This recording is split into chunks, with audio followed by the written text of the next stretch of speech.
देखिए, वो बेसिकली एक अवेयरनेस लोगों में पैदा करने की ज़रूरत है, क्योंकि हम देखते हैं कि जो डिजिटल रेवोल्यूशन आया है, मुझे नहीं लगता है कि हम इससे बाहर निकल पाएंगे, क्योंकि हर जगह आप देखें, वो ऑफिस हो, वो अपना काम हो, वो स्टडीज़ हो, उसमें जो है इंटरनेट का काफ़ी अहम रोल है। और हमारे डिजिटल वर्ल्ड का काफ़ी इंपॉर्टेंट रोल है, क्योंकि everything is accessible by digital means. आप घर बैठे बैठे हर किसी चीज़ को एक्सेस कर सकते हैं, लेटेस्ट वर्ल्ड में जो हो रहा है वो एक्सेस कर सकते हैं, इसलिए इसको हम अपने लाइफ से निकाल नहीं सकते हैं। लेकिन ये है कि इसका जुडिशियस यूज़ करने की ज़रूरत है। ये बच्चों में नहीं, बच्चों में तो ये एडिक्शन बन ही जाती है। आप देखिए, अडल्ट्स या इवन एल्डरली जो अब अपने काम से रिटायर हुए होते हैं, वो भी इसमें इन्वॉल्व हो रहे हैं। तो ये ज़रूरियात ज़िंदगी बन गया है, लेकिन यह है कि इसको जुडिशियस यूज़ करना है। जो जितना आपको नीड है उतना आप यूज़ कीजिए, क्योंकि आजकल हम देखते हैं कि आर्टिफिशियल इंटेलिजेंस का ज़माना है।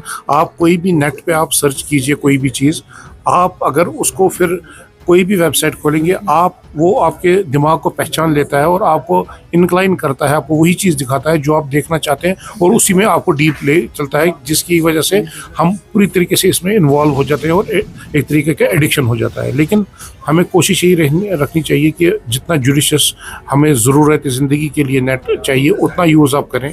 और स्पेशली जो हमारे बच्चे हैं या एडोलेसेंट्स हैं, जो इसका मिसयूज़ कर सकते हैं बाय डिफरेंट मीन, उसको हम रेगुलेट कर सकते हैं, क्योंकि specially under the age of 18 अगर आप सिंपल रेगुलेट करें इनका स्क्रीन टाइम और क्या कंटेंट ये वॉच कर रहे हैं, वो ज़्यादा ज़रूरी है। स्क्रीन टाइम आप simple by using parental controls, आप अगर बच्चे को आप मोबाइल फ़ोन दे रहे हैं, आप उसको अपने फ़ोन के साथ लिंक कर सकते हैं, ताकि उसको हम रेगुलेट करें कि वो एक दिन में कितने टाइम तक वो फ़ोन यूज़ कर सकता है। या इवन आप उसको कंटेंट, वो क्या उसको देखना चाहिए, क्या नहीं देखना चाहिए, वो भी आप अपने फ़ोन से रेगुलेट कर सकते हैं।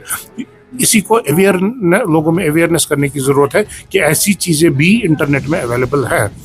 फॉर एग्ज़ाम्पल, आप पेरेंट्स हैं, पेरेंट्स अपने फ़ोन से अगर बच्चे ने ऐसी कोई वेबसाइट खोली है जो उसको नहीं देखनी चाहिए, वो अगर आपके फ़ोन से लिंक्ड है, तो आपके फ़ोन पे एक नोटिफिकेशन आएगी कि आपका बच्चा इस गलत चीज़ को एक्सेस कर रहा है, और आप उसको रेगुलेट कर सकते हैं। तो ये बेसिकली यही अवेयरनेस करने की ज़रूरत है हमें मासेस में, ताकि इसका इंजुडिशियस यूज़ ना हो।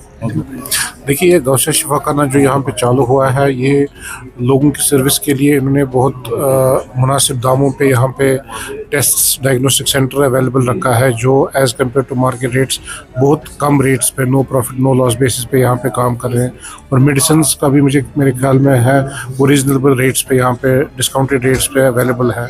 और इसी को प्रमोट करने के लिए हमने आज यहाँ पे एक फ्री मेडिकल कैंप मुनक़्क़द किया है, जिसमें हम जो मुस्तहिक़ लोग हैं उनको यहाँ पे फ्री ऑफ कॉस्ट एक कंसल्टेशन फराहम कर रहे हैं। और मेरे ख्याल में यहाँ पे इन्हें कुछ टेस्ट भी यहाँ पे फ्री ऑफ कॉस्ट अवेलेबल रखे हैं उन पेशेंट्स के लिए जो आज यहाँ पे कैंप में आ रहे हैं। किस तरह के पेशेंट सुबह से आपने देखे? देखिए, अभी चूँकि यहाँ पे मल्टीपल डॉक्टर्स हैं, मल्टीपल स्पेशलिटीज़ को बिलोंग करते हैं, तो मेरे ख्याल में हर तरीके के पेशेंट्स आ रहे हैं। लेकिन चूँकि हम शोबे चेस्ट से मुंसलिक हैं, तो हमारे पास तो वही जो रेस्पिरेटरी डिजीज़ के एसोसिएटेड पेशेंट्स हैं, अस्थमा के हो, COPD के हो, या upper lower respiratory tract infection के मरीज हो, हम तो उन्हीं पेशेंट्स को यहाँ पे देख रहे हैं। डॉक्टर साहब, as we have seen the climatic change, इससे लगा कि ज़्यादा ड्राइनेस जो कफनेस हुई है क्लाइमेटिक रीजंस की वजह से भी दमा वगैरह इस तरह के पेशेंट्स बढ़ गए? देखिए, ऑब्वियसली हमारा जो यहाँ पे कश्मीर की अगर हम बात करें, तो यहाँ पे आबो हवा ऐसा है जिसकी वजह से जो है रेस्पिरेटरी डिसऑर्डर्स है वो काफ़ी कॉमन होते हैं। वो आप अगर विंटर में देखें, तो विंटर में हम देखते हैं कि वायरल इन्फेक्शंस की तादाद जो है बहुत ज़्यादा बढ़ जाती है। और अगर हम ओवरऑल देखें, COPD और अस्थमा की इंसिडेंस जो है वो कश्मीर में बहुत ज़्यादा है। इससे मल्टीपल फैक्टर्स इन्वॉल्व हैं, वेदर एक इम्पॉर्टेंट रोल प्ले करता है, उसके अलावा स्मोकिंग, या उसके ओवरऑल हम देखें कि यहाँ पे ग्रीनरी बहुत है। ग्रीनरी की वजह से हम देखते हैं कि पोलन का कंसनट्रेशन जो एटमॉस्फेयर में होती है वो काफ़ी ज़्यादा होती है, स्पेशली ड्यूरिंग स्प्रिंग सीजन। तो इसमें हम देखते हैं, इसकी वजह से हम देखते हैं कि एलर्जिक डिजीज़ की प्रेवलेंस जो है वो बहुत ज़्यादा होती है। तो एक मल्टीफैक्टोरियल चीज़ें हैं यहाँ पे एटमॉस्फेयर में या आबो हवा में हम देखें, जिसकी वजह से हमें देखते हैं कि रेस्पिरेटरी डिजीज़ की इंसिडेंस जो है वो हमारे कश्मीर में बहुत ज़्यादा है। What you will advice for patients, specially अगर इस तरह के मौसम के हालात और रहे तो बीमारियां और भी बढ़ सकती हैं? देखिए, हम विंटर का तो इस time towards end of winter हम देख रहे हैं, लेकिन आगे आप देखेंगे कि स्प्रिंग का सीज़न आएगा तो उसमें पोलन की कंसंट्रेशन जो है वो बहुत ज़्यादा बढ़ जाती है। और हमारे जो एलर्जिक पेशेंट्स होते हैं, वो राइनाइटिस के हो, वो अस्थमा के हो या बाकी एलर्जिक पेशेंट्स हो, उनकी जो बीमारी है जो है उनमें अटैक्स काफ़ी ज़्यादा हो जाते हैं। तो हमारी लोगों से यही एडवाइस हमेशा रहती है कि वो कोई भी बीमारी हो, स्पेशली क्रॉनिक डिजीज़, वो COPD हो, वो अस्थमा हो या कोई भी एलर्जिक डिजीज़ हो, तो उसमें as per the advice of doctors वो ट्रीटमेंट प्रोटोकॉल फॉलो करें ताकि उनकी जो बीमारी है